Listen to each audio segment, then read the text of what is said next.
My name is Eleanor Vance. I'm 68 years old, and I sat silently in a lawyer's office while my stepdaughter smugly announced to the room that my late husband had cut me out of his will, leaving me with nothing. But when our attorney finally revealed the truth about my husband's $85 million trust, the blood drained from her face, leaving it a ghostly white.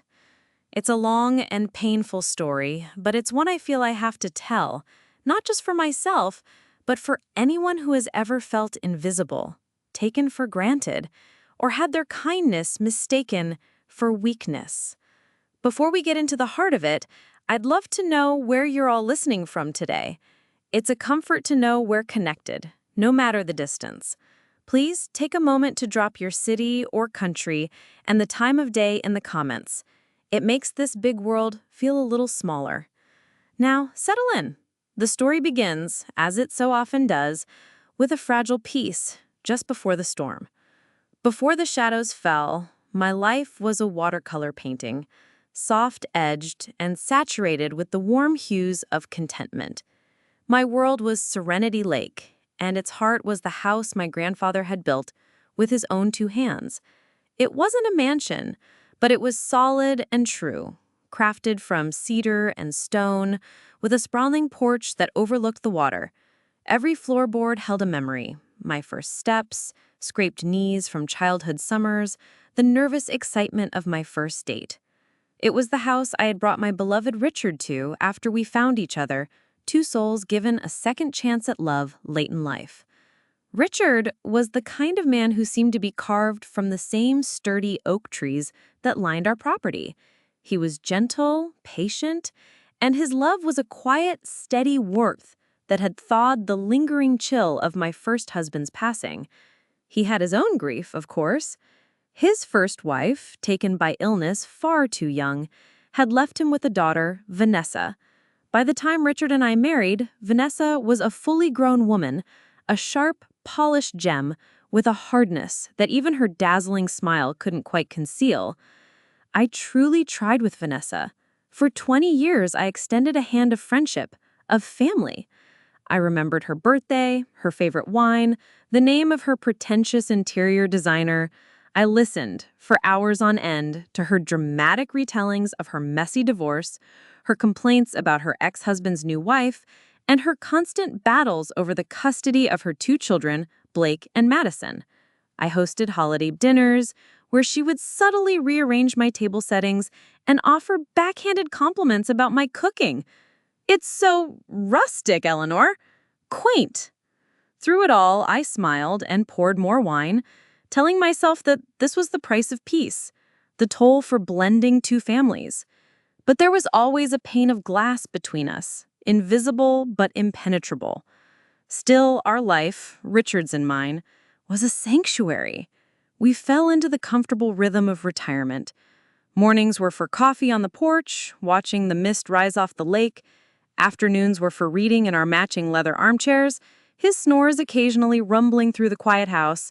Evenings were for slow dancing in the kitchen to old records, the sunset casting long shadows through the windows. It was enough. It was everything. The first hint of the coming storm arrived on a perfect, crisp autumn day. It was our 20th anniversary. The air was sweet with the scent of decaying leaves and wood smoke from a distant chimney. Richard, though he had been more tired than usual lately, was in good spirits. He had given me a clumsy, heartfelt bouquet of wildflowers he'd picked himself from the meadow behind the house. They sat in a simple vase on our porch table, a testament to our uncomplicated love. The crunch of tires on our gravel driveway announced the arrival of a different kind of offering, a sleek black SUV, the kind that looks too clean for country roads, pulled to a stop. Vanessa emerged dressed in a cream-colored cashmere coat that probably cost more than our property taxes. She glided onto the porch, a vision of urban sophistication. "Happy anniversary, you two," she chirped, her voice a little too bright. She air-kissed my cheek, a fleeting brush of cold skin, before enveloping her father in a hug. "Daddy, you look wonderful." She placed a ribboned basket on the table, pointedly moving my wildflowers to the side. I brought you a selection of artisanal cheeses and a gluten-free fig jam, all organic, of course. For the next hour, she held court, regaling her father with stories of her glamorous city life, her voice animated, her hands gesturing elegantly. She spoke of charity galas, of difficult clients at her high-powered marketing firm, of her children's latest achievements. She positioned her chair so that her back was slightly to me, creating an exclusive circle of two. I became a spectator at my own anniversary celebration, a quiet, smiling accessory.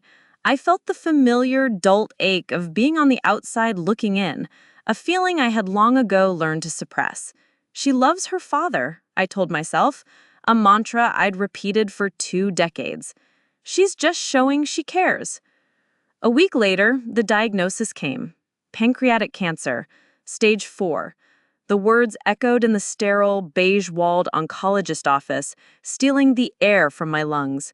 The doctor spoke of treatments, of odds, of managing pain, but all I could hear was a clock, ticking down the precious time I had left with my love of life. That night, we didn't speak. We just sat on the dock, holding hands, the vast, dark water reflecting a sky with no stars. Vanessa arrived the next morning, her face a perfect portrait of grief. She was dressed in somber gray, her eyes red-rimmed, though I suspected from lack of sleep rather than tears. She said, "I'm moving in," her tone leaving no room for discussion. She set her designer luggage down in the foyer. "Dad needs round-the-clock care. You can't be expected to handle this alone, Eleanor. It wouldn't be fair to you." It was framed as an act of selfless love, a daughter's sacred duty. But as she walked past me, her perfume filling the air, I felt a chill that had nothing to do with the autumn breeze. It was the chill of an invasion. My sanctuary was about to become a battleground, and I hadn't even realized the war had been declared. The peace of the lake was shattered, and in its place, a suffocating silence began to grow.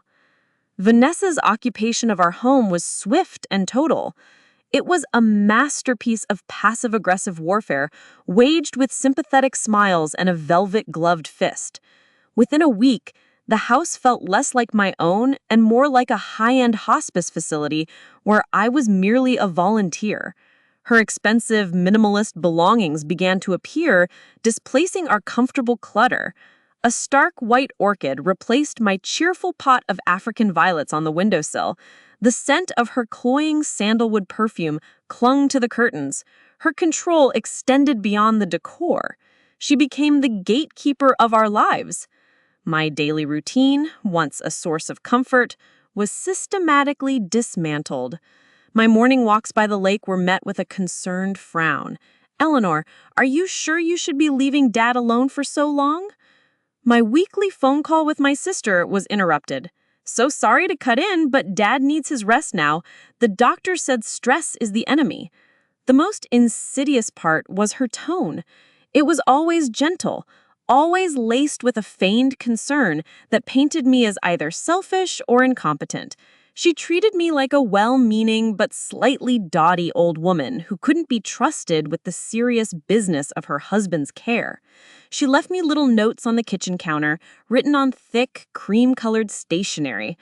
"Eleanor, a reminder to use the hypoallergenic laundry detergent. Dad's skin is so sensitive now." Or, "Please remember to keep your voice down after 9 p.m. Deep sleep is crucial." I bit my tongue until it was raw. I told myself this was her way of coping with her father's impending death.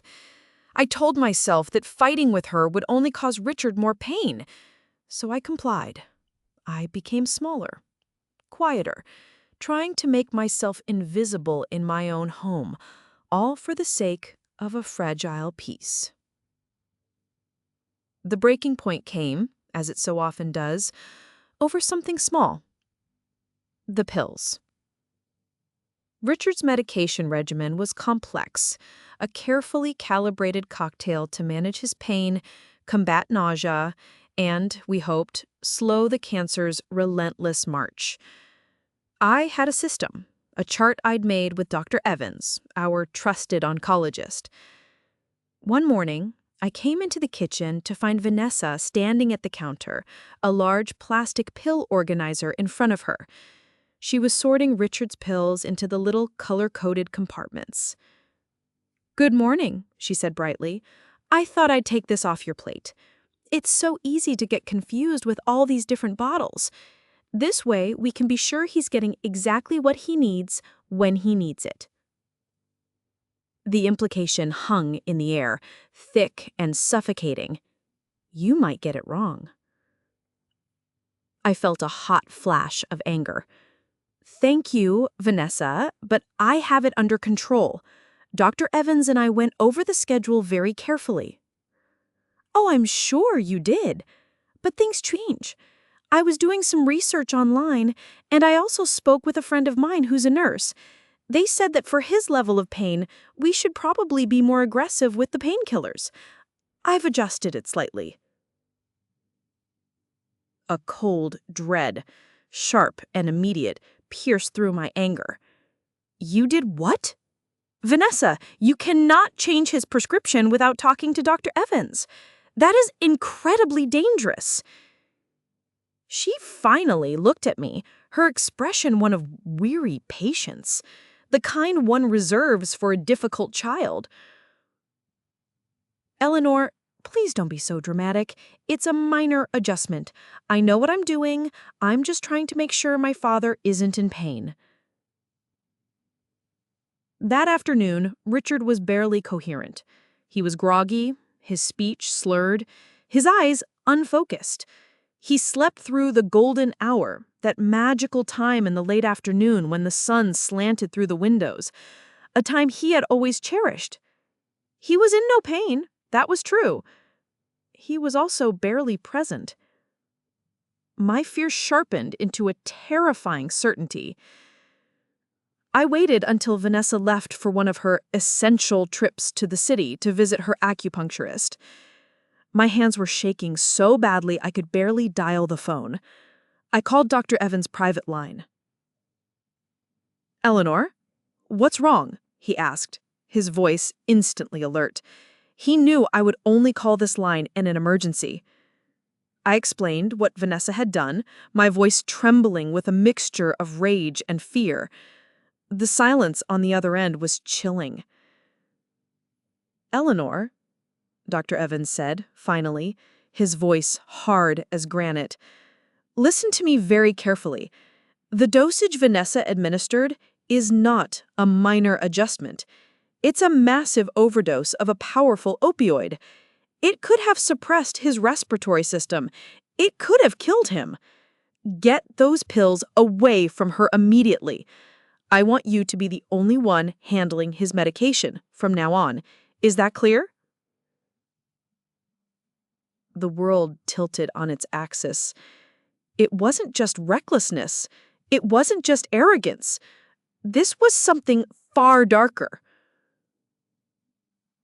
When Vanessa returned, smelling of expensive coffee and self-satisfaction, I was waiting for her in the kitchen. I didn't shout. My voice was eerily calm. I held up the pill bottle. "I spoke to Dr. Evans." I saw a flicker of genuine panic in her eyes before the mask of indignation slammed down. "You went behind my back?" she gasped. "He called what you did an overdose, Vanessa. He said you could have killed your father." The performance she launched into was worthy of an Oscar. Tears sprang to her eyes, her voice broke with manufactured anguish. "How could you accuse me of such a thing? I love my daddy. I have sacrificed everything, my career, my social life, to be here to care for him in his final days. And you, his wife, who should be grateful, you accuse me of this monstrous thing?"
My first stop was not the pharmacy. It was a nondescript electronics store in a strip mall, the kind that sold everything from discount televisions to spy gear.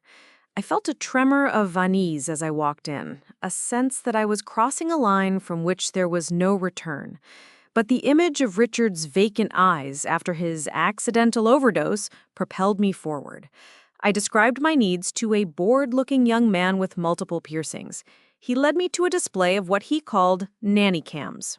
I chose the most discreet one, a small black cube, no bigger than a sugar cube, disguised as a USB phone charger. It was perfect. That evening, I waited until Vanessa was engrossed in a reality TV show in the den. With my heart pounding a frantic rhythm against my ribs, I went into the living room. Richard was dozing in his armchair. I quietly knelt and plugged the device into a low wall socket behind a side table. It was perfectly positioned, its tiny, unblinking lens having a clear, wide-angle view of the entire room, including Richard's chair and the hallway entrance. A wave of guilt washed over me. This was my home. Richard was my husband. The idea of clandestine surveillance felt like a betrayal. But then I thought of the pills, and the guilt was replaced by a cold, hard resolve. The truth, I reasoned, was not a betrayal. From that day on, I became Meryl Streep. I played the role of a lifetime. I was the grieving, overwhelmed, slightly confused wife. I would forget where I put my reading glasses. I would ask Vanessa this same question about the weather twice in an hour. I would sigh dramatically and complain about how tired I was. Vanessa, in her hubris, never suspected a thing. She saw what she wanted to see, a weak, fading woman who posed no threat.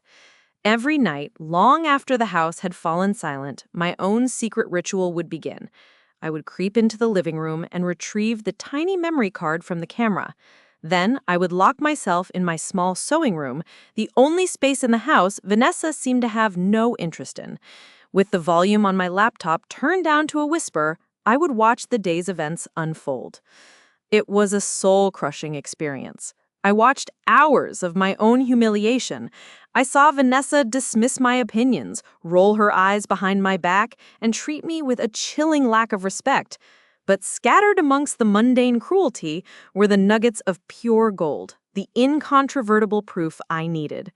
I watched her on a video call with her son, Blake. She was laughing, a cruel, sharp sound. "Just a little longer, sweetie," she said, examining her nails. "Grandpa is fading fast. And no, you can't get the convertible. The insurance is a nightmare. But the coupe is all yours.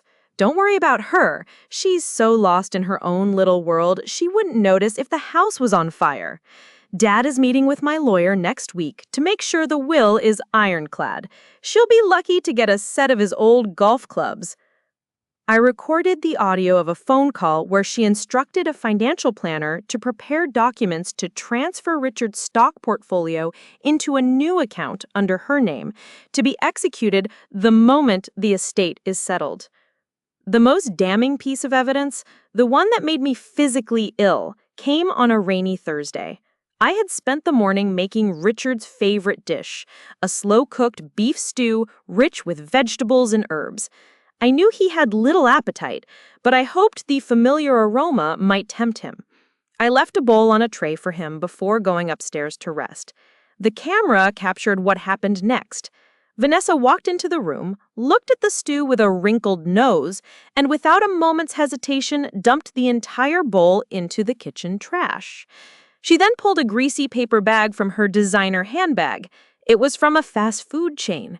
She arranged a burger and fries on a plate and placed it in front of Richard. "Look, Daddy, I got you a treat. Much better than that bland stuff Eleanor makes." I watched my sick husband, my proud, intelligent husband, meekly eat the junk food she offered him. It wasn't about the food. It was about the utter contempt, the systematic erasure of my care, my love. After a week, I had a collection of video and audio files that painted a portrait of stunning greed and cruelty. I saved them all. to a small, encrypted flash drive. That evening, I waited until Vanessa announced she was going out for dinner with a friend. The moment her car pulled out of the driveway, I went to Richard. He was sitting by the window, looking out at the rain-streaked lake. "Richard," I said softly, my voice shaking slightly, "we need to talk. I need to show you something." He turned, his eyes weary. "Eleanor, I'm not up for another argument." "This isn't an argument. It's the truth." I sat on the ottoman at his feet, opened my laptop, and inserted the flash drive. I didn't editorialize. I didn't say a word. I simply pressed play. He watched in silence. I watched his face. I saw the flicker of confusion, the dawning of disbelief, the tightening of his jaw in anger. When the clip of the discarded stew played, a single ragged sob escaped his lips. His proud shoulders slumped, and he buried his face in his hands. The illusion he had clung to, the idea that his daughter, his only child, loved him, had been shattered into a million pieces. When the last clip finished, he sat for a long time, his face hidden. The only sound was the drumming of the rain against the window pane. Finally, he lowered his hands. His face was a wreck of grief, his eyes swimming in tears of a pain far deeper than any cancer could inflict. "Ellie," he whispered, his voice hoarse with shame. "My God, what have I done? I let her do this to you, to us." He reached for my hand, his grip frail but desperate. "Can you forgive me?" I knelt and wrapped my arms around him, my own tears finally breaking free. "There is nothing to forgive," I whispered into his shoulder. "We're in this together." He held me tight. The grief in the room, so palpable and heavy, slowly began to transmute. It hardened, cooled, and sharpened into a single brilliant point of crystalline resolve. He pulled back and looked at me, and in his eyes, I no longer saw a victim.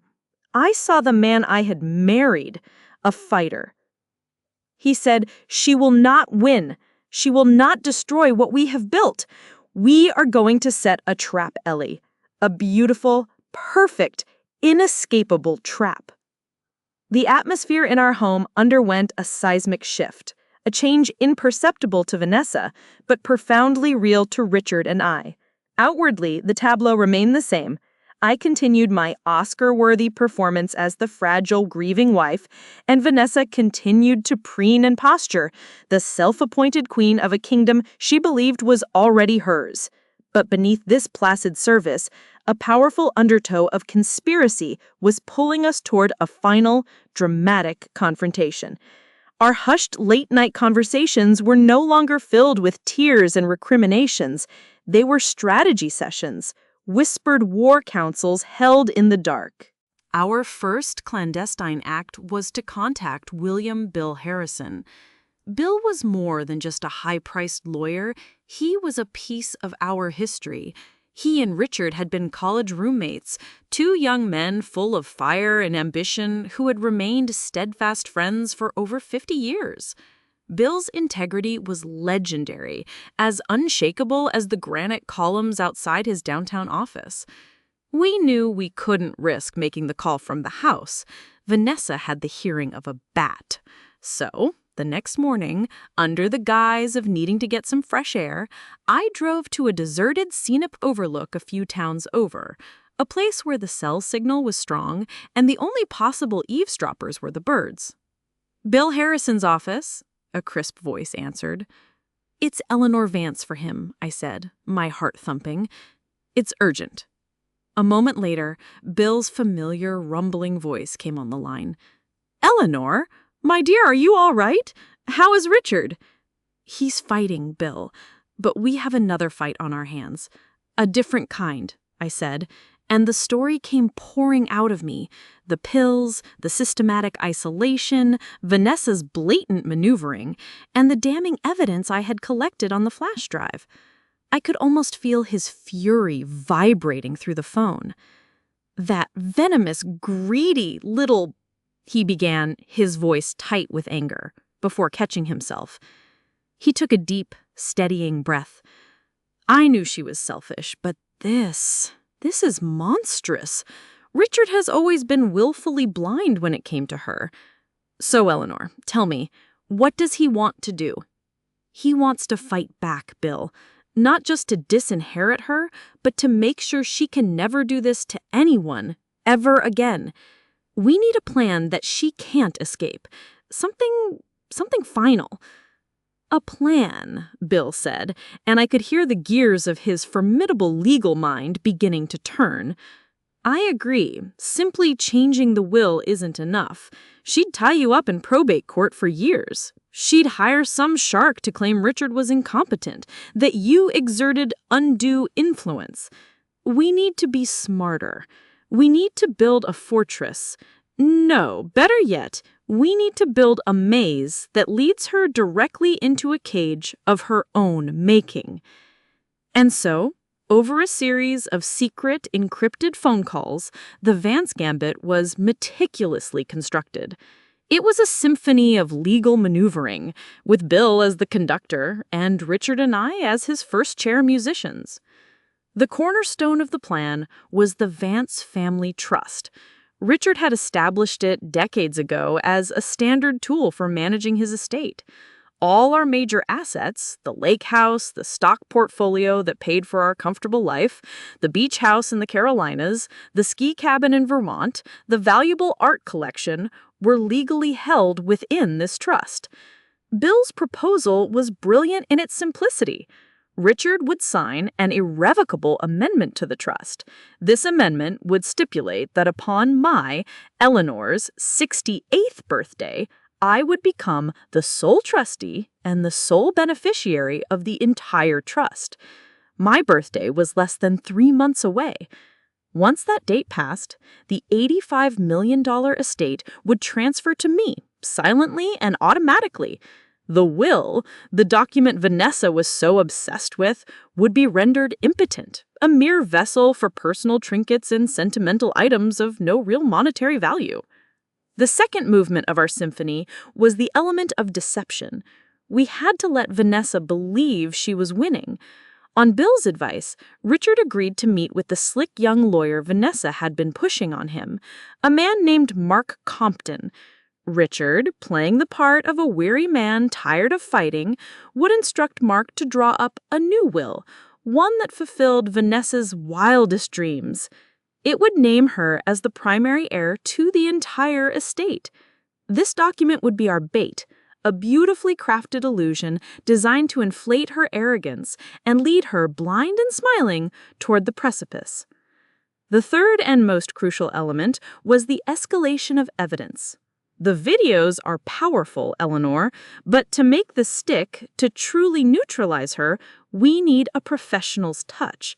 He gave me the name of a private investigator, a retired police detective named Frank Davis, known for his discretion and his tenacity. My role was to be Davis's handler.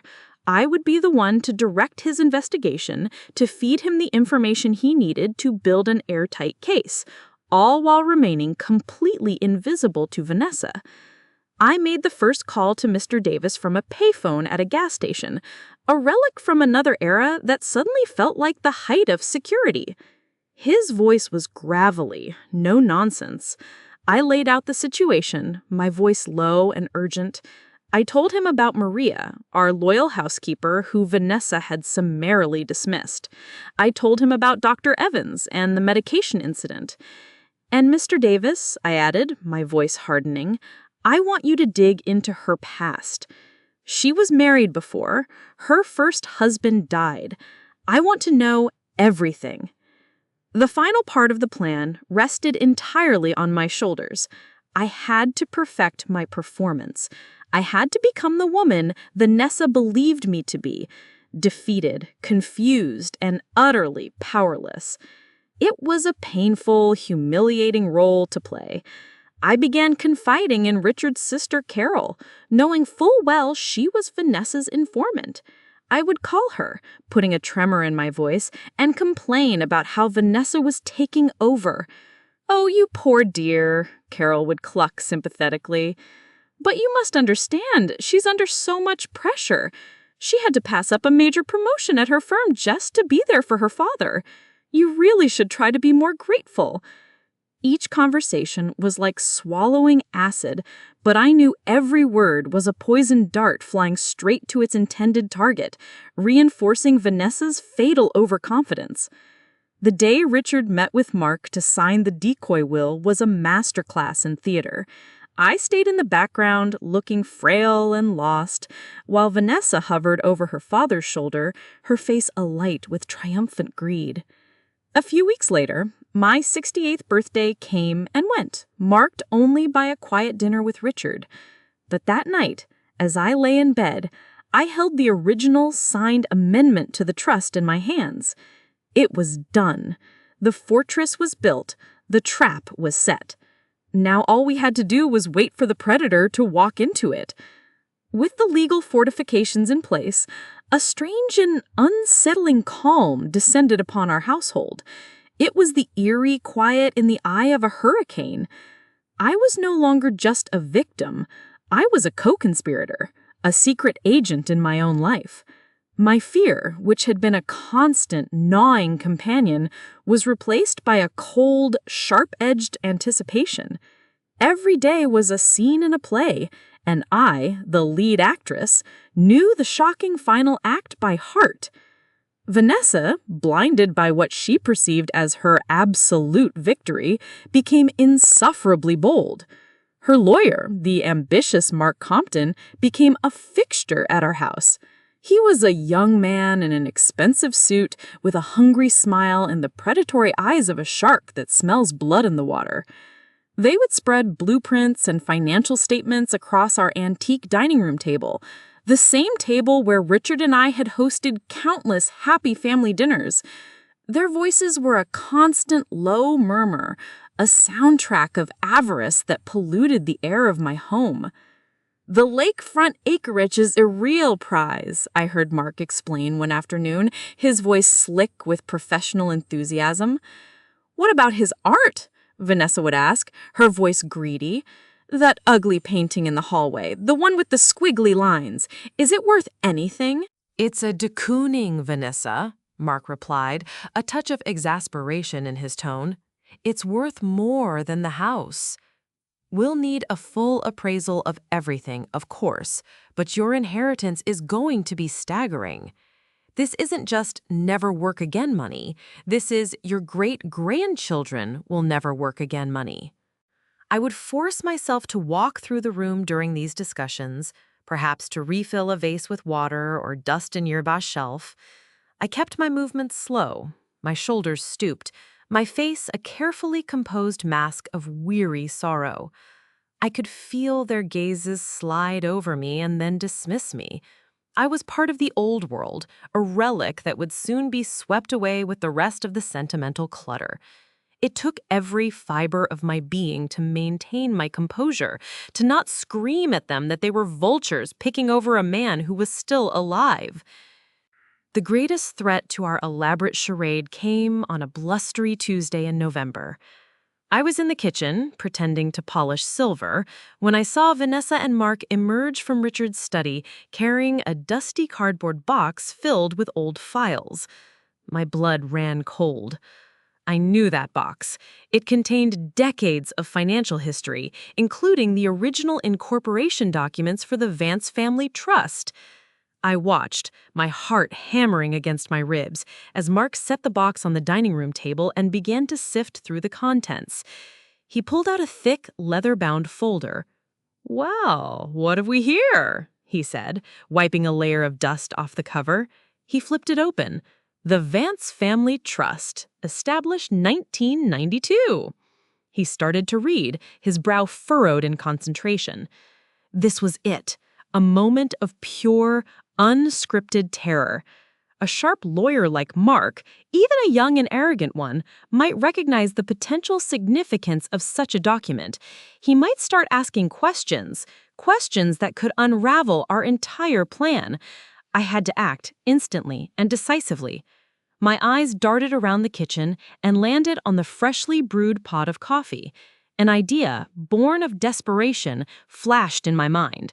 I picked up the pot, my hand surprisingly steady, and walked into the dining room. "I thought you two might like some fresh coffee," I said, my voice intentionally frail and wavering. "It's so chilly today."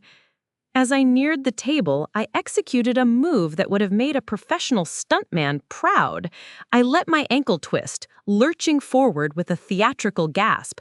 The coffee pot tilted at a perfect angle, and a torrent of hot, dark liquid surged forward, cascading directly over the open folder and the document spread before Mark. "Oh, heavens!" I cried, my voice a perfect symphony of elderly distress.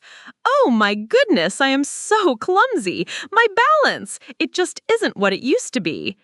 Mark leapt back with a yelp as hot coffee splashed onto his trousers.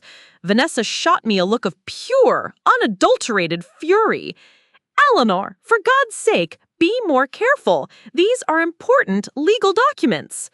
"I'm so sorry, dear, so dreadfully sorry," I babbled, grabbing a handful of napkins and beginning to dab frantically at the sodden, stained papers.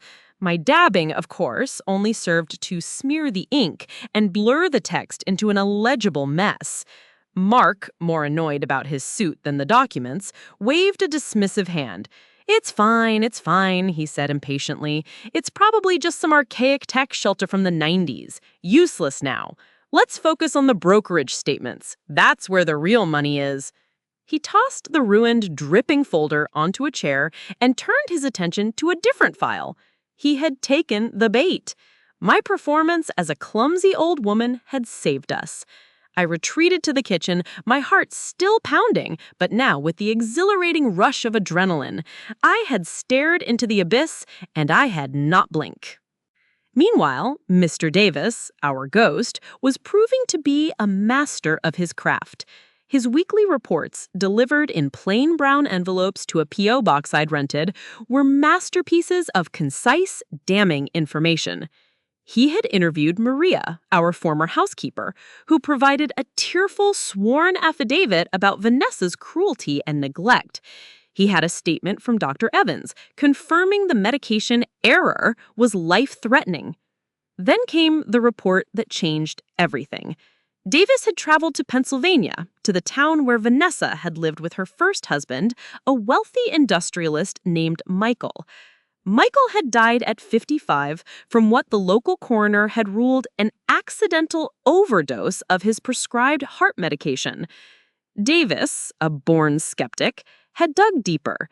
He hadn't found a smoking gun, but he had found a deeply disturbing pattern. He found that Vanessa had been the sole beneficiary of Michael's massive life insurance policy. He found that in the months leading up to his death, Vanessa had taken over the administration of his medication. He had an interview with a retired police detective who worked the case and always felt it was hinky. She didn't act like a grieving widow. She acted like someone who just won the lottery, the detective was quoted as saying. I read the report in the dead of night, the words on the page seeming to glow with a malevolent light. This wasn't just about a greedy daughter trying to cheat her stepmother out of an inheritance. This was about a woman who left a trail of dead, wealthy husbands in her wake. The game had changed. This was no longer just about teaching Vanessa a lesson. It was about stopping a monster. My resolve, which had been forged in hurt and anger, was now tempered with a cold, terrifying sense of duty. The final months of Richard's life were a surreal ballet of love and deception. In the stolen moments when Vanessa was out, at the spa, at a luncheon, meeting with her ever-present lawyer, the house would breathe again. We would revert to being just Ellie and Richard. The weight of our secret war would lift, and we would find solace in the simple, familiar rituals of our shared life. We'd sit on the porch, wrapped in blankets against the encroaching chill, and he'd tell me stories of his childhood, stories I had heard 100 times but cherished like precious jewels. We'd listen to his old jazz records, the scratchy notes of Miles Davis and John Coltrane filling the quiet rooms. He was physically weaker, his body frail and failing, but in these moments, his spirit was as strong and vibrant as ever. His love for me was a fierce, protective shield. "Don't let her poison you, Ellie," he told me one afternoon, his voice a soft, papery whisper. We were watching the sun dip below the horizon, painting the lake in strokes of fiery orange and deep purple. "You're doing this for what's right, not for revenge. Your soul is too beautiful to be tarnished by her ugliness. Promise me." "I promise," I whispered, squeezing his thin hand. His words became my compass, the moral anchor I clung to as I navigated the treacherous waters of our deception. He wasn't just giving me a strategy, he was giving me a lifeline back to myself, ensuring I wouldn't lose my own humanity in the process of exposing her lack of it. He passed away on a Tuesday morning, just as the sun was beginning to rise. It was peaceful. I was dozing in the armchair beside his bed when I realized the soft, rhythmic sound of his breathing had stopped. The silence was absolute, a profound and sudden emptiness. I went to him, laid my head on his still chest, and held him, my tears soaking the worn cotton of his pajamas. For a few sacred, timeless moments, it was just us, together at the end, as we had been at the beginning. The sanctity of the moment was shattered by a piercing shriek from the hallway. "Daddy!" Vanessa burst into the room, her face a carefully constructed mask of horror and disbelief. She saw me holding him, and her eyes narrowed for a fraction of a second before the performance began. She rushed to the other side of the bed and collapsed, her sobs loud and theatrical. The days that followed were a waking nightmare. Vanessa, in her role as the grieving, dutiful daughter, took charge of all the funeral arrangements. It was a production of epic proportions, designed to showcase her grief and her newfound status. She chose the most expensive mahogany casket, ordered mountains of white lilies, and selected a prominent burial plot with a view, as if he were going to appreciate it. She treated me with a suffocating, condescending pity, constantly patting my arm and telling concerned friends and relatives, "Poor Eleanor is taking it so hard. She's completely lost. I don't know what she would do without me here to handle everything." The funeral was an exercise in surrealism. I sat in the front pew, a black veil shielding my face from the curious, pitying stares. I listened as people who barely knew him delivered platitudes about his kindness and generosity. Vanessa delivered the main eulogy, a masterpiece of manipulative sentimentality. She spoke of her deep, unbreakable bond with her daddy, painting a picture of a devoted daughter who had sacrificed everything for him. She mentioned his successful career, his love of sailing, his terrible golf game.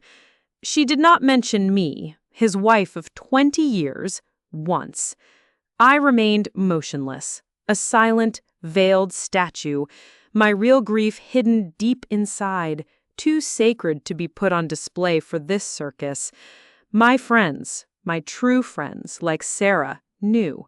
Sarah sat beside me, her hand gripping mine, a silent message of solidarity. "She's despicable," she whispered, her voice tight with rage. "You are a saint for not screaming." The reception back at our house was even worse. It was a crowded, noisy affair, filled with people eating catered food off my wedding china and drinking Richard's best scotch.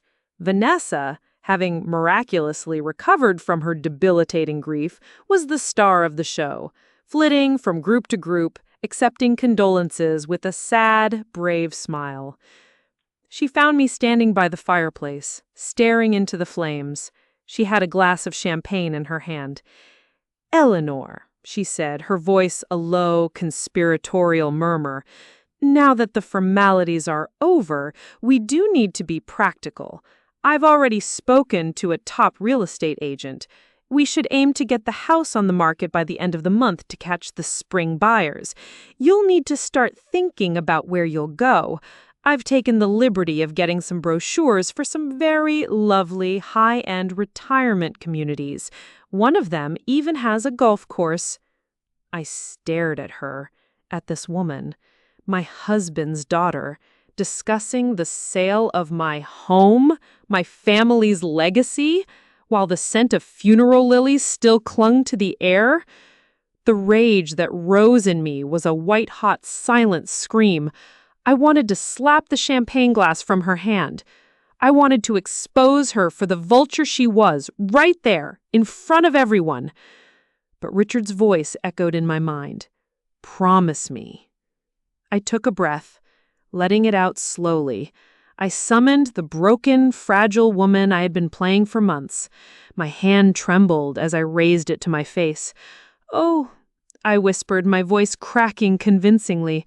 "Oh my, I suppose you're right.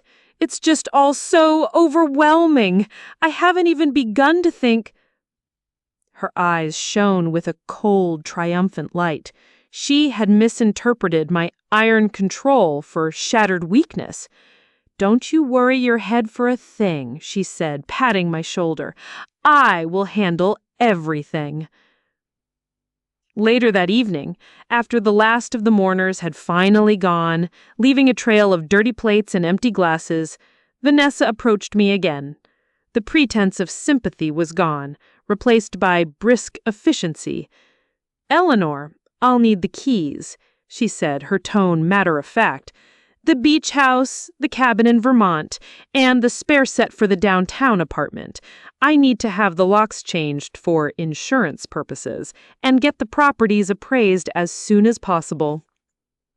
This was the final brazen act of dispossession. She was seizing the kingdom. I walked to the small wooden bowl by the door where we kept our keys. My hand closed over the cold, familiar metal. For a heartbeat, I hesitated. This felt so final, so real. But the plan, the promise, my love for Richard, it held me steady. I turned and dropped the keys into her outstretched palm.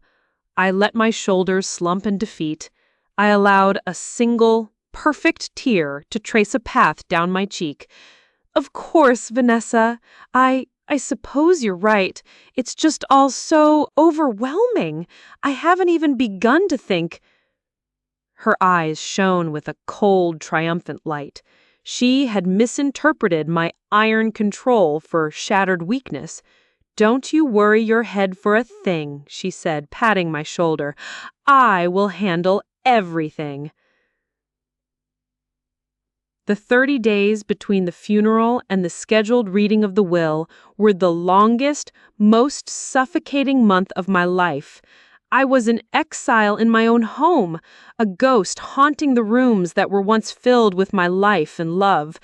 Vanessa, now armed with the keys to my properties and the unshakable belief that she was the sole heir to a vast fortune, treated me with a chillingly cheerful condescension. She was like a landlord waiting for a delinquent tenant to vacate the premises, and her impatience was becoming more palpable by the day. Her children, Blake and Madison, became her lieutenants in this campaign of psychological warfare. They were a constant, grating presence, their youthful entitlement filling the house with a discordant energy. They treated my home like a luxury hotel they were about to own, their conversations a testament to their shallow, grasping natures. One afternoon, I was trying to read in the sunroom when Blake sauntered in, talking loudly on the phone. "Bro, I'm telling you, the estate is massive. The lawyer said so. Yeah, I'm definitely getting the Aston Martin DB11. No, not the V8, the V12. Go big or go home, right?" "Her? Oh, the old lady? She's still here, moping around. I don't know what her deal is. She should just pack her bags and go to a nursing home already."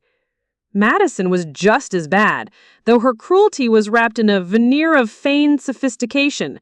She would follow me from room to room, offering unsolicited advice, Eleanor, you really shouldn't move that armchair. It's going to leave an indentation on the antique rug, and that will affect its resale value. Or, I was thinking, when we sell, we should probably market this as a 6-bedroom. We can convert your little sewing room into a nursery. It has good light. I would listen to this, my hands clenched into fists in my cardigan, and I would nod meekly. Every word was a small, sharp cut, but I knew I had to endure it. I had to let them believe they had all the power.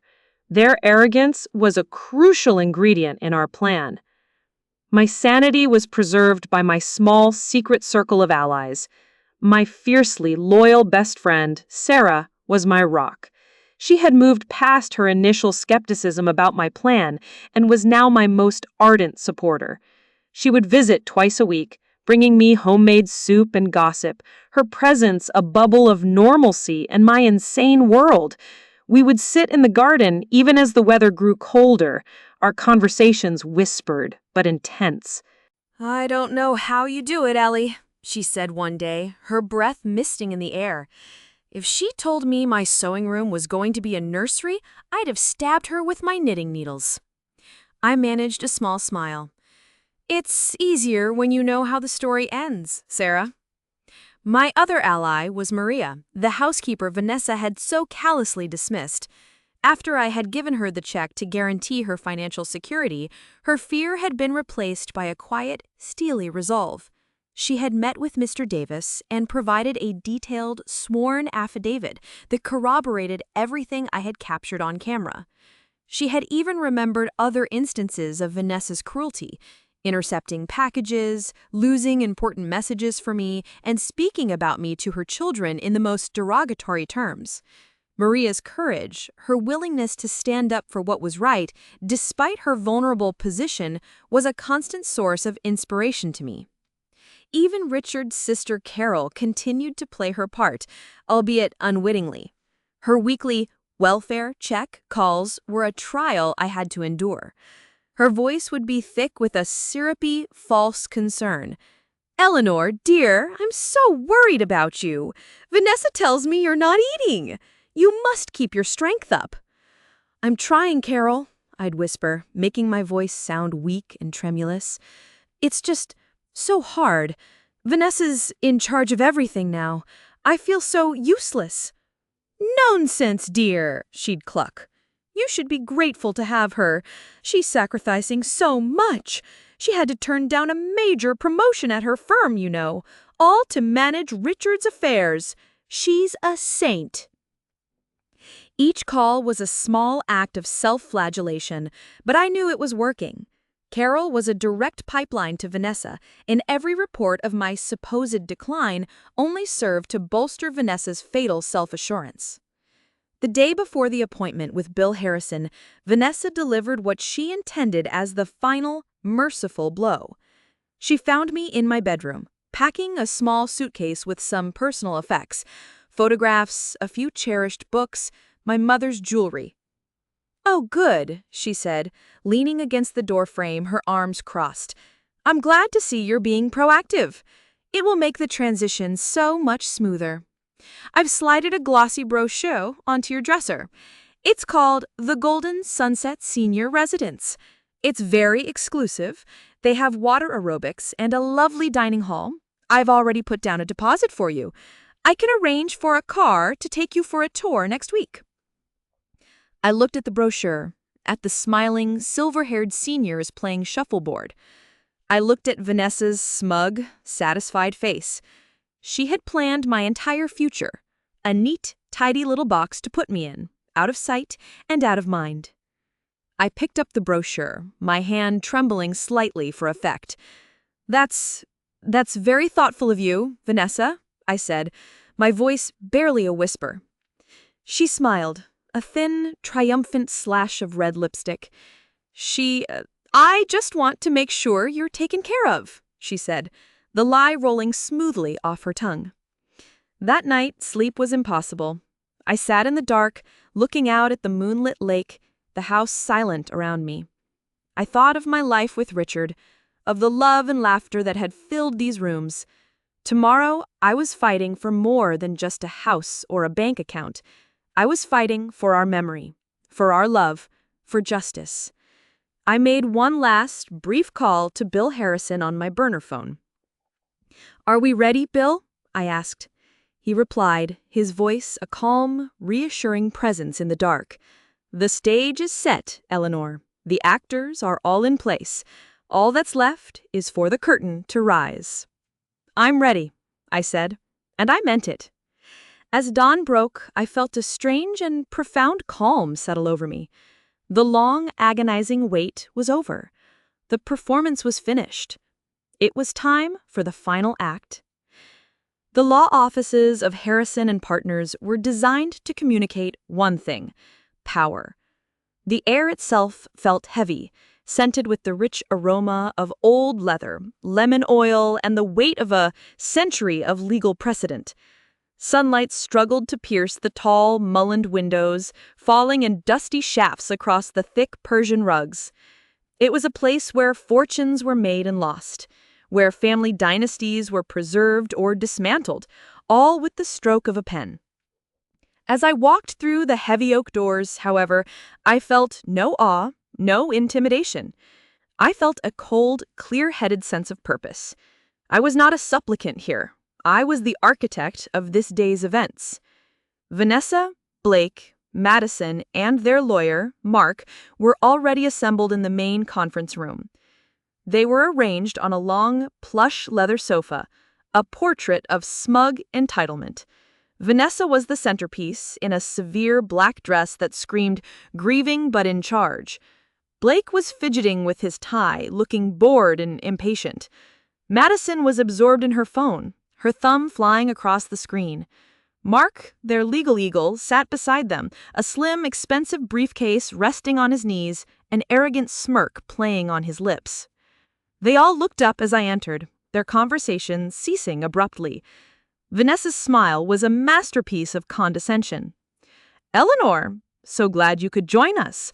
We were just about to start without you." I paid her no mind. My focus was on Bill Harrison, who rose from behind his vast, imposing desk to greet me. Bill, in his immaculate three-piece suit, was the room's true center of gravity. He took my hand in both of his, a small, warm gesture of alliance that was not lost on the opposing side. I saw a flicker of annoyance in Vanessa's eyes.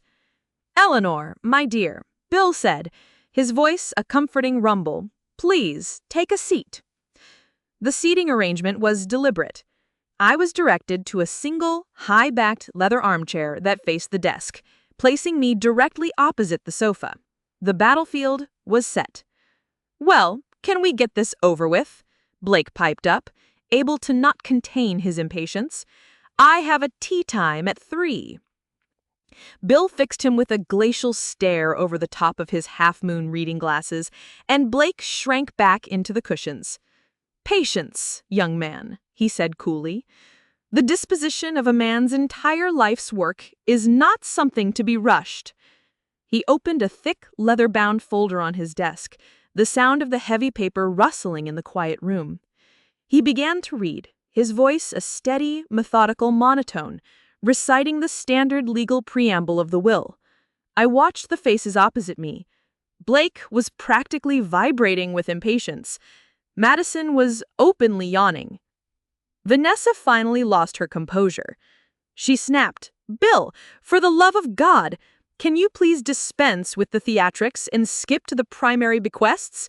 Just read the will my father signed 6 years ago, the one that leaves his estate in its entirety to me and my children. It's quite simple." Mark, her lawyer, nodded eagerly, tapping his briefcase. "My client is correct, Mr. Harrison. We have a fully executed and notarized copy of that will right here. This should be a very straightforward proceeding." Bill Harrison stopped reading. He slowly took off his glasses and began to polish them with a silk handkerchief.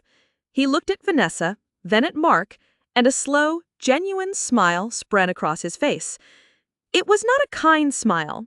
It was the smile of a predator that has just watched its prey walk witlessly into a trap. He began to chuckle, a low, rumbling sound from deep in his chest. "A copy," he said, dripping with amusement. "Tell me, Mr. Compton, in your, I'm sure, very promising legal career, have you ever known this firm to proceed from a copy when the original document is in our possession?" Mark's smug expression faltered. He flushed a deep, blotchy red. Well, no, of course not, but the document is standard. Precisely. Bill cut him off, his voice suddenly sharp as glass. He reached into his folder and pulled out a different document, one with a much more recent date stamped at the top.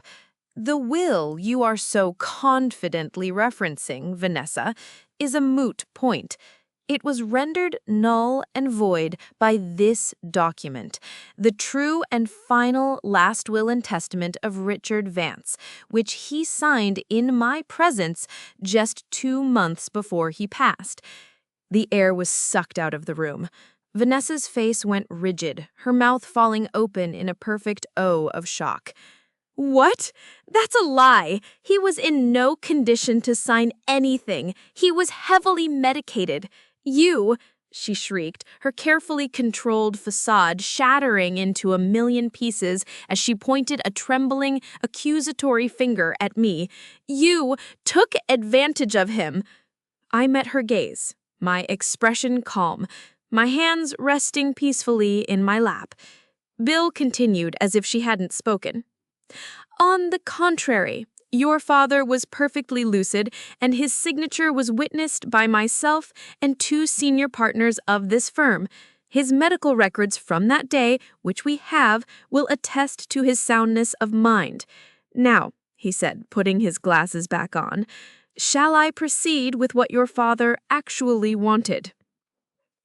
He began to read from the new will. It was our opening salvo, designed to destabilize and confuse. He read that Richard had bequeathed his prized collection of maritime maps to the local university's library. He left a significant 5-figure donation to the animal shelter where we had adopted our beloved golden retriever years ago. Then he arrived at the section concerning his only child. "To my daughter Vanessa Vance, I leave the sum of $50,000 in recognition of our family bond." Silence. Absolute, deafening silence. $50,000. To a woman who was mentally furnishing a Manhattan penthouse and buying her son a Ferrari, it was a pittance. It was an insult. "And," he continued, his voice unwavering, "I leave her with this final message. It is my most fervent hope that you will one day come to understand that a person's true worth is not measured by the contents of their bank account, but by the content of their character." Vanessa just stared, her face a mask of disbelief. Blake looked like he had been physically struck. $50,000? He whispered, his voice cracking. "That's not even a down payment." But this was only the beginning of their education. This was just the demolition of the facade. The true destruction was yet to come. Vanessa, recovering from the initial shock, found her voice. It was a raw, guttural scream of pure fury. "This is a fraud, a complete and utter fraud. My father would never do this to me. She..." The trembling finger was back, aimed at my heart. "You twisted his mind. You poisoned him against his own flesh and blood. I will contest this. I will sue you. I will sue this firm. I will sue her. I will get what is rightfully mine." Her lawyer, Mark, was already fumbling in his briefcase, his mind scrambling to formulate a legal strategy. They were still playing the game, still thinking they had moves left to make. They had no idea the board itself was about to be set on fire. Vanessa's enraged outburst echoed off the mahogany walls, a tempest of threats and accusations. She was on her feet now, pacing in the limited space between the sofa and the desk, her face contorted with a fury that was stripped of all its earlier sophistication. Her lawyer, Mark, was at her side, trying to murmur calming, legalistic phrases while simultaneously shooting panicked, uncertain glances at Bill Harrison. They were a duo in disarray, an army fighting a battle whose terrain they had completely misunderstood. Bill Harrison, the architect of their demise, simply watched them. He let Vanessa's tirade rage for a full, exhausting minute, his expression one of almost clinical patience. He was allowing her to expend all her ammunition, to fully reveal the depths of her avarice and entitlement to the silent witnesses in the room, his junior partners, who stood discreetly by the door. When Vanessa finally paused, gasping for breath, her chest heaving, Bill leaned forward. He didn't raise his voice. He didn't need to. His words, delivered in a low, calm tone, cut through her hysteria like a surgeon's scalpel. "Are you quite finished?" The simple question, delivered with such icy composure, had a stunning effect. It was as if he had thrown a bucket of cold water on her. She stopped pacing, her mouth still open, and stared at him, momentarily silenced by the sheer, unexpected authority in his voice. "Good," Bill said, with a flicker of something that looked like satisfaction in his eyes. "Because everything you have just said, every threat, every accusation, every legal challenge you are currently concocting in your head is completely and utterly irrelevant." He paused, letting the weight of his words settle in the suddenly still room. He looked from Vanessa's stunned face to Mark's confused one. "It's irrelevant," he continued, "because this will, the document we have just been discussing, is, in the grand scheme of things, little more than a piece of sentimental housekeeping." Mark Compton, the young lawyer, found his voice, though it was laced with nervous bravado. "I don't know what kind of game you're playing, Harrison, but a man's last will and testament is the ultimate legal authority on the disposition of his assets." "An astute observation, Mr. Compton," Bill said with a smile that was all teeth. "You are perfectly correct. A will dictates the disposition of the assets the deceased possesses at the time of his death. And that, my dear boy, is the very heart of the matter. You see, when my friend and client, Richard Vance, passed away, he possessed, in his own name, almost nothing of any significant monetary value." The confusion on the faces of the Vance clan was a sight to behold. It was Blake who voiced it. "Nothing? What are you talking about? The lake house, the art, the stock portfolio? It's worth millions." "Oh, much more than millions." He corrected him gently. "The house, the stocks, the beach house in the Carolinas, the ski cabin in Vermont, the art collection, the municipal bonds, the entire investment portfolio." He ticked them off on his fingers as if reading a grocery list. "All of those assets," he continued, his voice dropping slightly, "are and have been, for decades, held within a single private legal entity, an entity known as the Vance Family Trust." He paused again, a master of timing, letting them absorb the new information before delivering le coup de grace. "And according to an irrevocable amendment to that trust, an amendment drafted by this firm and signed by Richard Vance 30 years ago, it was stipulated that on the 68th birthday of his beloved wife, Eleanor Vance, she would automatically become the sole trustee and the sole beneficiary of that trust in its entirety." He turned his gaze to me, and for the first time, his professional mask slipped, and I saw the warm and proud smile of a dear old friend.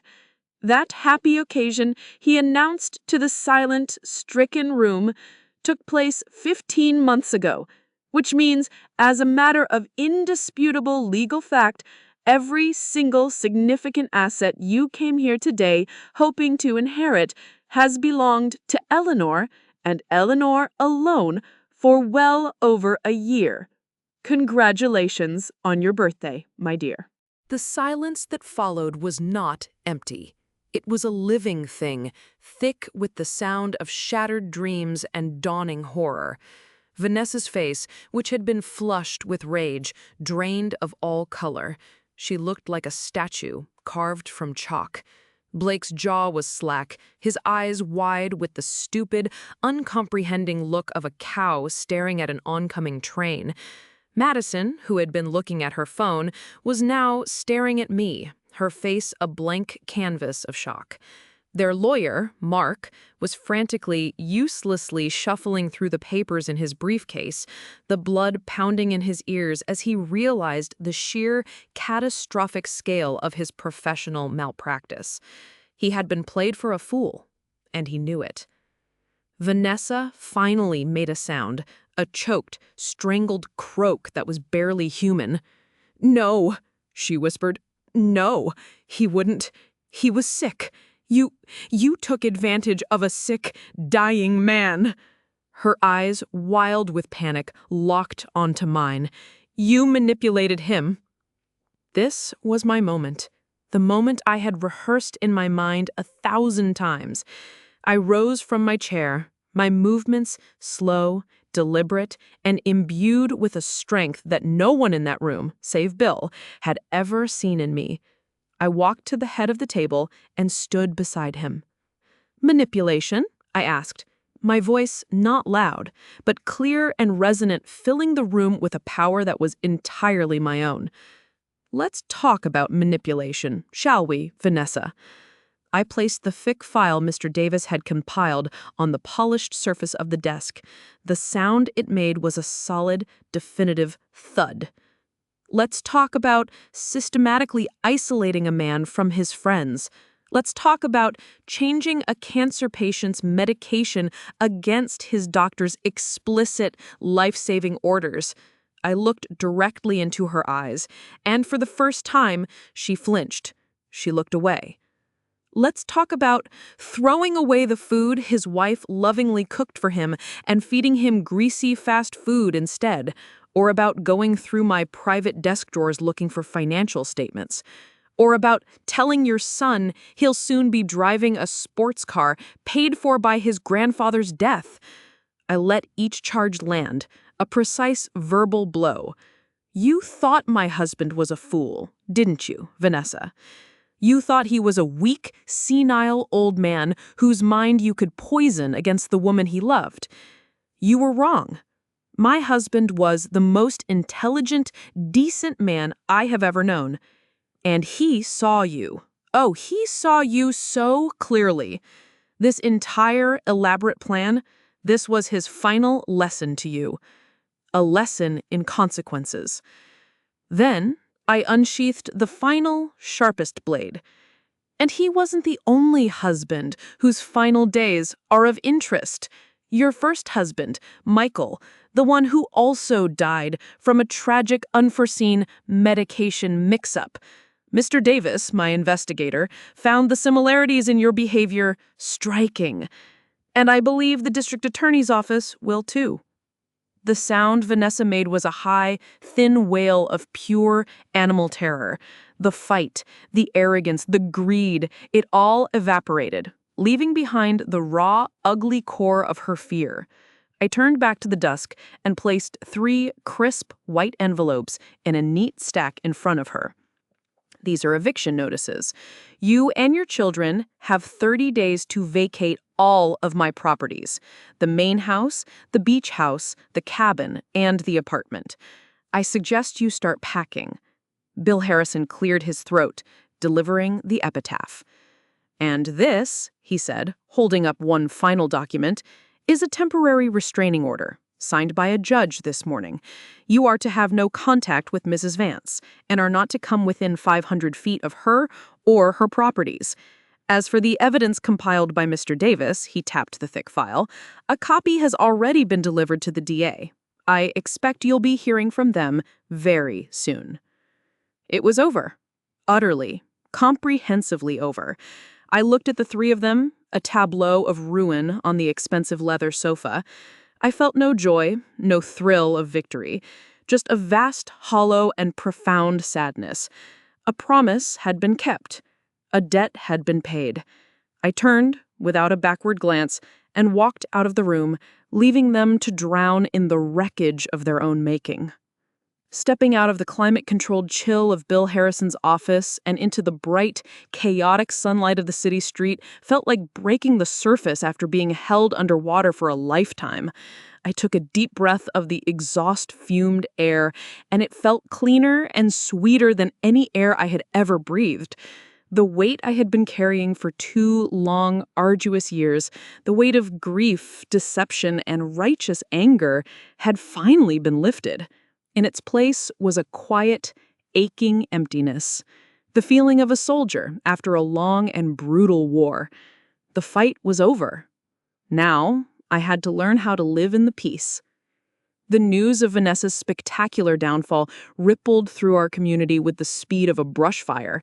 The story was told and retold at dinner parties and on the golf course, each telling more embellished than the last. But the essential, brutal truth was inescapable.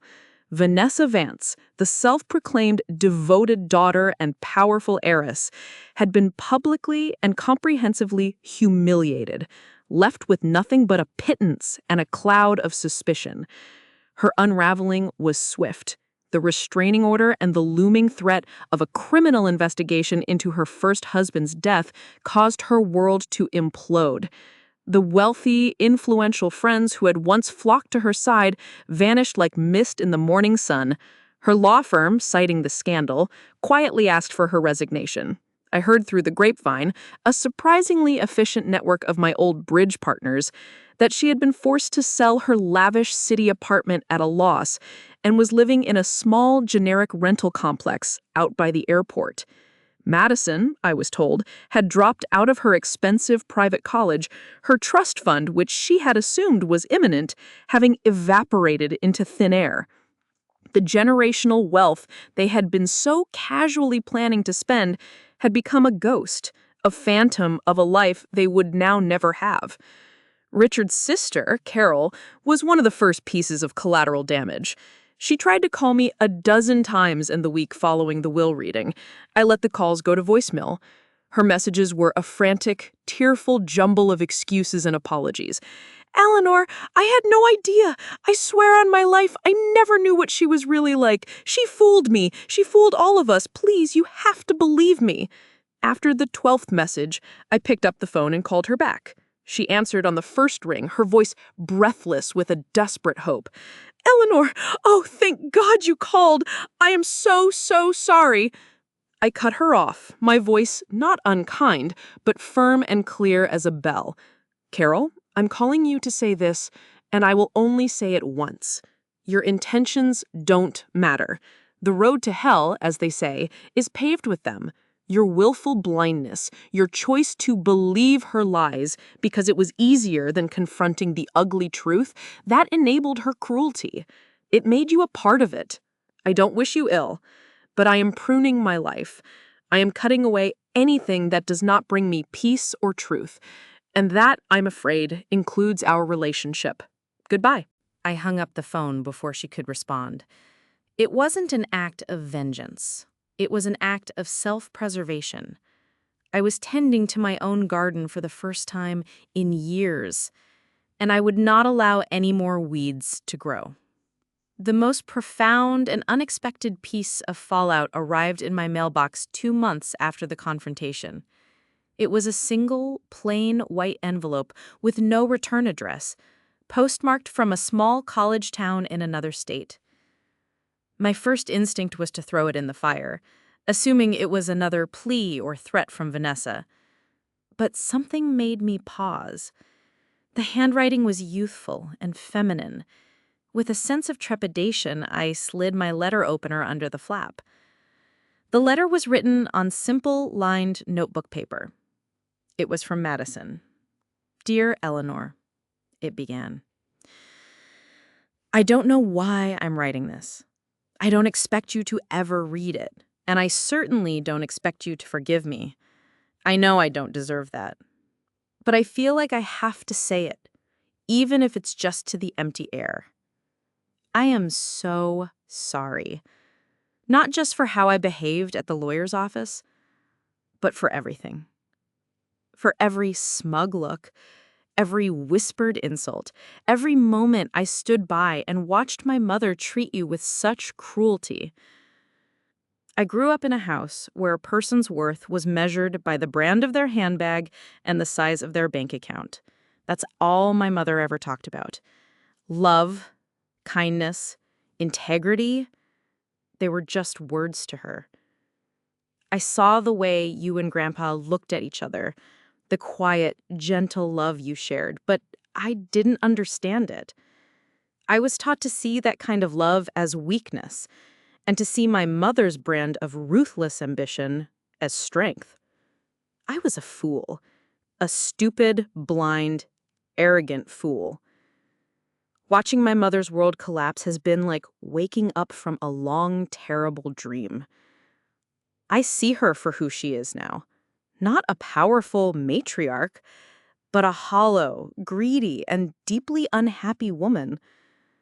I see the poison that I was raised on, and I see how it poisoned me. I was a part of her cruelty, and that is a shame I will carry with me for the rest of my life. I'm not writing to ask for anything. I don't want money or a second chance.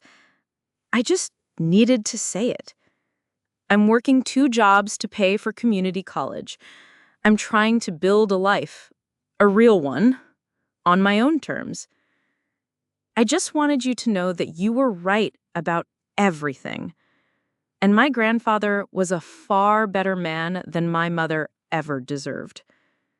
I hope that one day I can become half the woman of substance and grace that you are. Sincerely, Madison. I sat in my armchair by the window, the letter trembling in my hand, and I read it again, and then a third time. There were no excuses, no attempts to shift blame. Just raw, unvarnished accountability. It was the first truly honest communication I had ever received from that side of the family. The wounds were still too deep, the betrayal too profound for me to even consider forgiveness, but the letter was not asking for it. It was an offering, a small, fragile seedling of remorse pushing its way up through the scorched earth of her family's legacy. I didn't reply to the letter. It was too soon. But I didn't throw it away.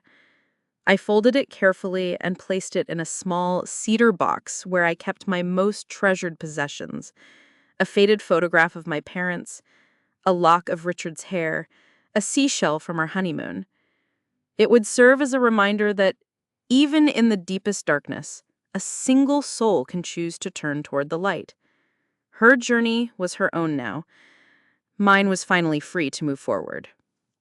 6 months after the day that had shattered one family and redefined my own future, I stood in a space that was the antithesis of Bill Harrison's imposing mahogany-clad office.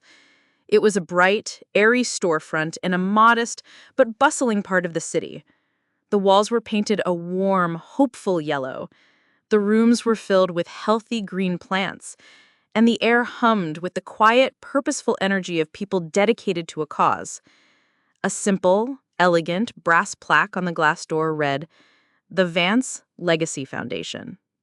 Life at the lake house had found a new, gentler rhythm. The oppressive, watchful silence that had characterized Vanessa's reign was gone, replaced by the sounds of life. The cheerful chaos of Sarah's grandchildren running on the lawn during weekend visits. The murmur of conversation from my book club, finally able to meet in our living room again. The quiet, contented solitude of my own thoughts. I had sold the other properties. The beach house, the ski cabin, the downtown apartment. They were beautiful, but they were encumbered with too many painful memories. The house my grandfather had built, the house where I had loved and been loved by Richard, was the only anchor I needed.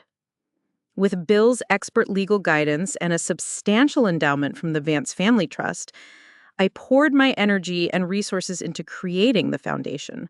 Our mission was focused and deeply personal: to provide pro bono legal services, expert financial counseling, and compassionate emotional support to elderly individuals who are facing financial exploitation and abuse, very often from their own family members. My days, once a long, empty stretch of waiting and grieving, were now filled to the brim with purpose. I wasn't just a figurehead writing checks from afar. I was in the trenches. I personally met with many of our clients, listening to their stories, stories that were harrowing, infuriating, and heartbreakingly similar to my own. I listened to a retired school teacher whose son had mortgaged her home without her knowledge to fund his gambling addiction. I spoke with a widower whose daughter had systematically drained his retirement accounts, convincing him he was suffering from dementia.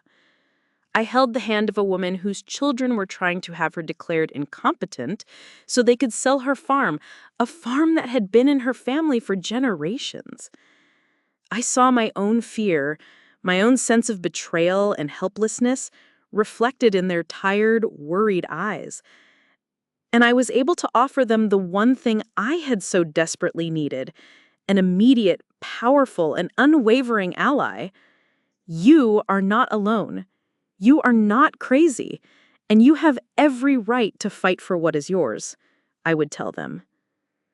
One crisp autumn afternoon, a year to the day after Richard had passed, I was sitting in my office at the foundation, reading a letter from one of our first clients. She was an 80-year-old woman named Margaret, whose grandson had used a fraudulent power of attorney to steal her life savings. We had not only helped her recoup most of the money, but we had also ensured her grandson faced legal consequences. Her letter, written in a shaky but elegant script, brought tears to my eyes. "Dear Mrs. Vance," it read, "the lawyers you provided were wonderful, and I am so grateful to have my savings back. But that is not the most important thing you gave me. For months, my own family made me believe I was foolish, forgetful, and a burden. You and your foundation gave me back my dignity. You made me feel strong again. You cannot put a price on that." I looked out my window at the people bustling along the sidewalk below. I thought of Richard, of his final wish for me, that I not let Vanessa's darkness extinguish my own light. And in that moment, I understood with a profound and soul-deep clarity what his true legacy was. It wasn't the $85 million. It wasn't the houses or the stocks or the art. That was all just paper and numbers, the fuel for the fire. His true legacy was the unwavering love that had given me the strength to walk through that fire and emerge whole on the other side. It was his faith in me that had armed me with the courage to fight not just for myself, but now for countless others like Margaret. He hadn't just left me an inheritance, he had bequeathed me a mission. The rage and bitterness I had once felt for Vanessa had long since faded, replaced by a distant, almost clinical pity. Her real punishment wasn't her loss of fortune. It was the prison of her own character. It was the bleak reality of living a life devoid of genuine love, trust, or loyalty. A life built on a crumbling foundation of greed. My world, which she had tried so hard to destroy, was now rebuilt on something far stronger, on compassion, on resilience, and on the quiet, fierce joy of making a difference. My journey taught me a hard but invaluable lesson, one that I now share with every person who walks through our foundation's doors. It taught me that to be silent in the face of injustice is to be complicit in it. It taught me that sometimes the most powerful and loving act is to draw a firm, unshakable line in the sand and say, with all your strength, no more. And it taught me that your worth is never determined by